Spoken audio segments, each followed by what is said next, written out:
Je m'appelle Lydia Lelon, je suis artiste plasticienne. J'habite à Saint-Léonard-de-Noblat où je travaille aussi. Voilà, je suis originaire de Picardie. C'est important de le dire par rapport à la suite, je pense. Je suis sortie d'école depuis 7 ans, de l'École nationale d'art de Limoges. J'avais fait avant ça une première année à Rennes et une prépa à Beauvais. Au départ, c'était voilà, un travail de recherche, de développement en fait, en tant qu'étudiante, mais je commencerai mon début à ce moment-là et pas forcément à la sortie de l'école. J'ai un travail de sculpture et d'installation qui tend à se développer sur beaucoup de médiums différents. Je travaille toutes sortes de matériaux, mais en fait c'est pas tant les matériaux qui m'intéressent en général, c'est apprendre à les utiliser. Donc c'est toutes les phases de recherche, parce que souvent la matière elle vient après la réflexion autour de l'œuvre. Donc la matière elle va amener en fait une possibilité d'exister un concept plus que l'inverse. Mon travail est très empreint de l'architecture, de l'urbanisme et du rapport au quotidien. Je suis toujours en rapport avec les espaces qui m'accueillent ou que je côtoie, parce que j'ai beaucoup déménagé. Et donc à chaque fois, j'ai un rapport très très différent aux espaces, qui sont vraiment des lieux de passage.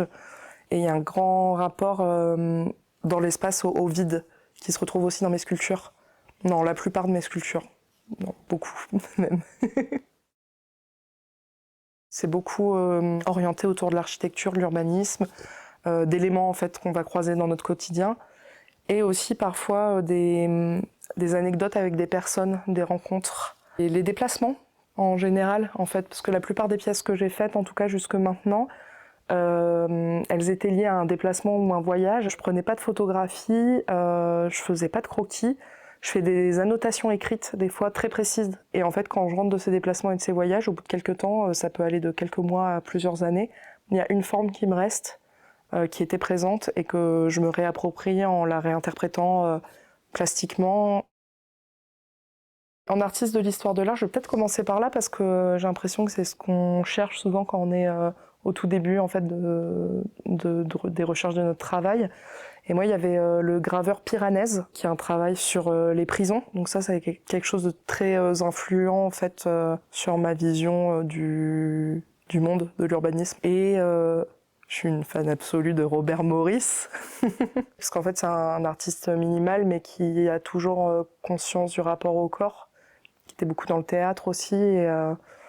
Et donc voilà, ces deux figures, en tout cas dans l'histoire de l'art, qui m'ont beaucoup nourri. Le travail de Jean Bonichon, c'est assez drôle parce qu'avant de le rencontrer, c'était un artiste dont j'aimais beaucoup le travail et c'était le seul artiste avec qui je voulais travailler. Donc ça s'est fait et ça se fait encore, donc c'est super. Après, je suis assez curieuse, donc souvent j'aime des choses que je fais pas du tout, moi. La peinture figurative roumaine, j'aime beaucoup la vidéo, la performance.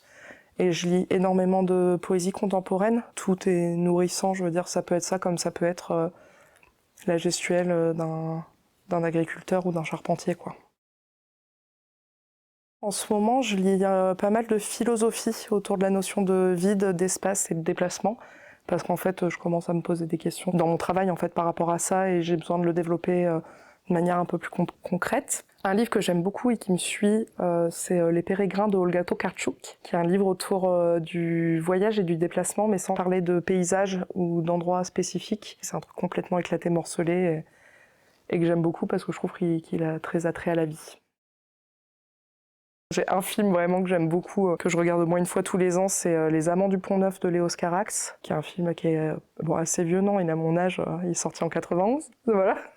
Souvent j'aime bien les films un peu longs, j'attache beaucoup d'importance à la photographie et à l'image plus qu'au sens du film. En tout cas dans ce qui me nourrit, le sens il n'a pas toujours une importance primordiale. J'écoute beaucoup de rock, chansons françaises, et j'ai eu des grosses périodes métal et punk. Souvent c'est des trucs un peu énervés quand même, j'écoute pas beaucoup de musique calme, sauf à l'opposé j'écoute pas mal aussi de musique classique. Mais quand même j'aime bien le punk. Les Dead Kennedys, par exemple, pour n'en citer qu'un.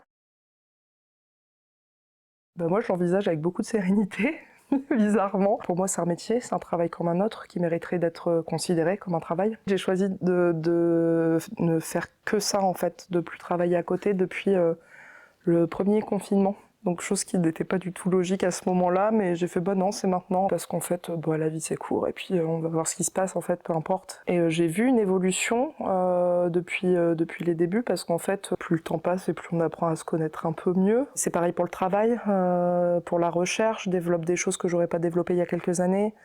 Puis j'ai une conscience politique qui est arrivée aussi, qui a toujours été là un peu, mais plus maintenant, et que je commence à accepter d'intégrer dans mon travail. Mais on verra quoi. Pour l'instant, moi je m'éclate, je vais mettre dans la recherche. Je me mets pas la pression de produire à tout prix.